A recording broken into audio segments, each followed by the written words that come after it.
रेडाखोल police को मिली बड़ सफलता। किछि मास पूर्व रेडाखोल बस स्टाण्ड मन मोबाइल और हिमांशु मोबाइल दुकान राति समय स्काइलाइट भांगी लक्षाधिक टंकार मोबाइल चोरी होइतिबा नै अभियोग होइतिला।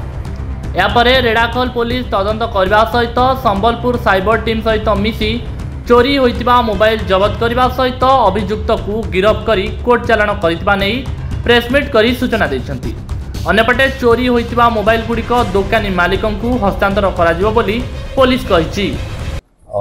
रेडाखोल टाउन रे बस स्टैंड और मार्केट रे गत 30/4 रे गोटे मोबाइल दुकान चोरी होइतिला।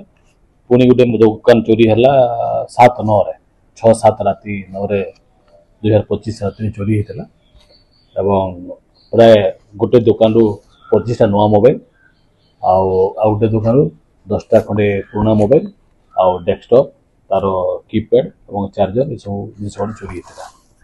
चोरी है क्लू नाला आम ट्रैक रे रखी स्पाई एंगेज कराइला। विभिन्न प्रकार साइंटिफिक माध्यम एड माध्यम आम इन्वेस्टिगेशन करूँ।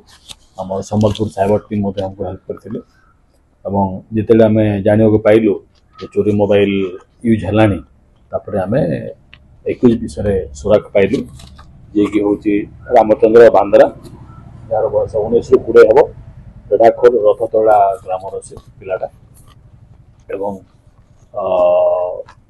21 विषय जान पारला पर आमर गोटे टीम फॉर्मेशन है। आमर इंस्पेक्टर असीमा एका आमर आईएससी रेडाखोल तापरे विभूति प्रधान आउ मोहन छबर आउ जने होचदी जगन्नाथ प्रधान होमगार्ड ए टीम रेड कले एवं आसामी रामचंद्र बांधा को धरलु।